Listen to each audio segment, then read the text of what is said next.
everybody, and welcome to That's Just Lola. Thank you guys for coming back. Man, I feel like it's been a long time since I seen you. Hey. Oh, my girl Mello, we here. I'm here. Jumping in. I'm always conscious now. Y'all tell me that my energy's got to be up. I make sure that my energy is up. Yeah. That's her getting her energy up. Anyway, like a little kid on the playground. Yeah, I am a little kid. Matter of fact, I just told her like 2 seconds ago, I'm definitely an infant. I go back and forth between I'm sleepy, I'm hungry, I'm sleepy, I'm hungry. She's an infant. Like a child. Not really, but like a child. I'm a little sleepy. Friend of mine passed this weekend, and I guess I'm a little droopy. A little bit because of that. And so trying to process through that. And so, it's hard. Yeah. When people leave and it feels like, premature, but I guess there's no real premature. It's when it's time for you to go. Right. Go. And you didn't really expect this. So. No, I knew she had been ill. I talked to her last month briefly, like I told you about a real estate thing. But, when I moved to North Carolina, she just was, I didn't want to say her name yesterday, but I will say it. As a matter of fact, I'm going to say that this show is absolutely dedicated to you, Kathy Hudson Marshall, because you were a bright light. And the topic of this show today is, what would you do if you knew you had 24 hours to live? And I was going to talk about something else, but I kind of switched it. Yeah. Because that's what I've been thinking of. Like last night, I couldn't sleep. I could not sleep. I could not shut myself down. Yeah. Because for real, I was scared to go to sleep. Now, Really? not that I thought that something was, I don't know what I thought. Because, it's not like I think something is wrong with me. Right. But I think the older I get, and I notice over the past couple of months, when I go to sleep at night, I don't take for granted anymore that I'm going to wake up in the morning. So when I go to sleep at night, I have a tendency, you know how I think about that prayer we used to say when we were little kids, now I lay me down to sleep, right? Yeah. And I think about that all the time. I used to hate saying that when I was going to sleep, because I would be like, what if I don't wake up, right? No, I don't want to say it. I don't want to say it. I I always say that, think to myself when I was little, I don't want to say that. I don't want to say that. Right. And so, but when I'm going to sleep now, I don't say, what if I don't wake? I just say, please let me wake. Like I got stuff that I want to do. That you want to do. So please let me wake. And so last night, I was following through her Facebook page. Doesn't seem like anybody really knew yet. So I didn't want to be posting stuff with her name on it and kind of freak everybody out. Yeah. But I probably will do it today. So Kathy Marshall Hudson. She's from Raleigh, North Carolina. She has 3 beautiful children, an awesome husband, set of parents that everybody would kill for these parents. Wow.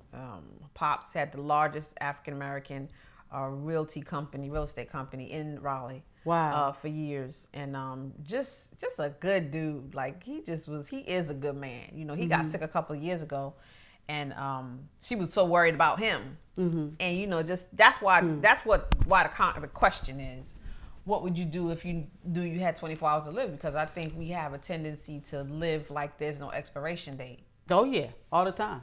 We act like it's never gonna, come to an end. Like we got all the time in the world. This time on this earth is never going to come to an end, but it is for everyone. Everybody, unless you get all your parts made bionics. Cause you remember like the Bionic Man and the Bionic Woman, $6 million. Yeah, but I still think his heart was. No, he was never gonna die. Oh yes, well he was. Okay, you trying to say his parts was gonna wear out? Of course, his parts were gonna wear out. First of all, they were man-made. So they got to wear out. They have to wear out. Okay, well, I like the thought of the $6 million man and that he's never going to die. I say I'm going to live to be 110. Yes, you do. I do, right? I tell people that all the time. I'm going to live to be 110. I'm going to be off the hook. They're going to be saying, whose grandmama is that? Right. And get her. Come get her. Because why is she saying that? Get your great-grandmama off the floor. She up there winding down to the ground going, get your great-grandmama. Tell her to act right. Yeah, that's what they're going to be saying. Could you tell your great-grandma to stop winking at me? Because I'm not getting down with a 110-year-old lady. Hey, you might look good. You might look like you 72. 110, looking 70. That's what I say. That's what I say. You That's know? what I say. So anyway, I might have you a 55-year-old boyfriend. Hey, that's what I'm talking about. Half my age. What? That's what I'm talking about. What? See that? This is. If she were here, she would think this is a funny conversation. Yeah, there you she go. was a bright light, funny as hell. Always laughing, always making you feel good and upbeat. So just dedicated to you, Mama. Yes. Most definitely. So anyway, we're going to fall back in line. But that's what we're talking about. What would you do if you had 24 hours to live? But how was your week? My week was good. Actually, your 2 week, because we took a little bit of a break. We did take a little bit of a break. We got special coming for y'all, too. Outside. Yeah. I had a good 2 weeks, as usual. Productive, did some things, studied, closer and closer to my first wholesale deal coming. Yeah. And I had a really good week. It's always good to be able to learn, and I think that's what the last couple of weeks have really been for me. I've been doing a lot of inward. Something like you said N-word. And I was not understanding why you were saying N-word. Go ahead. Oh, you mean like the N-word? N-word? Yeah. No, I did a lot of introspection. Got it. Going inwardly. Got it. Not N-word. Not inward. Okay. Although. No.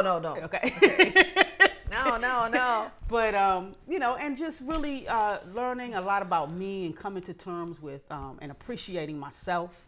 And, I really believe that when you get to the place where you can appreciate who you are, that there's so much more to life when you can do that, when you can recognize your goodness and not look for the validation from others, but validate yourself. So that's pretty much somewhere where I've been, I could say over the past couple of weeks, really been working that through. And, I'm just, I appreciate me. Even though I appreciate the struggle, I appreciate the leaps and bounds. I appreciate the wins, the losses, you know what I mean? I'm really appreciative of who I am and coming to that place and not being so down because I'm not here, where, you always want to be somewhere where you're not. I'm going to get there. I know I'm going to get there. And, and it's just been, it's been a good thing. It's been a good thing. All right. How about you? What you been up to? I haven't done all that. Yes, you have. You do that on a regular I do that basis. every day. Yeah. You do that on a regular I do that basis. every day. But I mean, not digging. I do. I check myself on a regular basis. It's just a part of what I do. I've been like that since I was a little kid. But it is a powerful thing to come to the conclusion that you're coming to, because life, I don't like to say life is short, but like I said to my girlfriend Mickey yesterday, life is fleeting. Yeah. Right? Oh, yeah. So it's fleeting. So like before you know it, somebody said to me the other day, how in the hell did I lose this many years? Yeah. It's not that you lost it, it's just that you busy. Like, you ever have somebody like that you was real tight with, right? And then before you know it, you look up and it's been 6, 7, 8 years Since you talked. since you talked to the person. Yeah. That's like, how the hell did that happen? Yeah. Because life is fleeting. Yeah. And when you get older, things get in the way that didn't get in the way before. Yeah, you get busy. And so yeah. you don't realize that you have, and that's why they say it's so important to live in the moment. And when we come back, in talking about what would you do if you found out that you had 24 hours to live, I want to talk about a little bit about living in the moment and what that means. And when you get to be in your 40s, as we are, right, almost in your 50s, you gotta learn how to do that more. That's like, because you can't stop time, but that's your time machine to me. Yeah. That's kind of like your time machine when you learn to not be living in tomorrow and next year. Now you have to make plans. The past, right?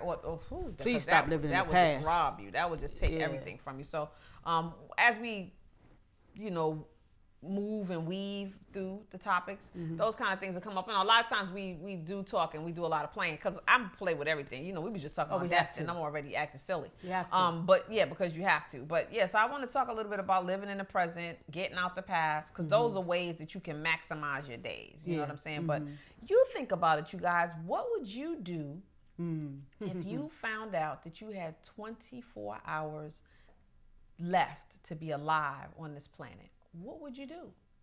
Who would you go be with? What would you talk about? What would you go see? What would you eat? Right? Because look, I would eat up some shit. Yeah, seriously. Forget about a diet. Oh, I tell you. No, I forget. Listen. I would forget all that because it's not like I'm gonna gain weight before they get me in the casket. It's not at all like that. So when we come back, we're gonna go over all of that stuff, right? I will eat it up. We're gonna talk about some more about what would you do, not with the Klondike bar, but because every time I say that, what would you do if you found out you had 20 followers? We'll be right back. Subscribe, click the subscribe button, subscribe, and we'll be right back with more of that.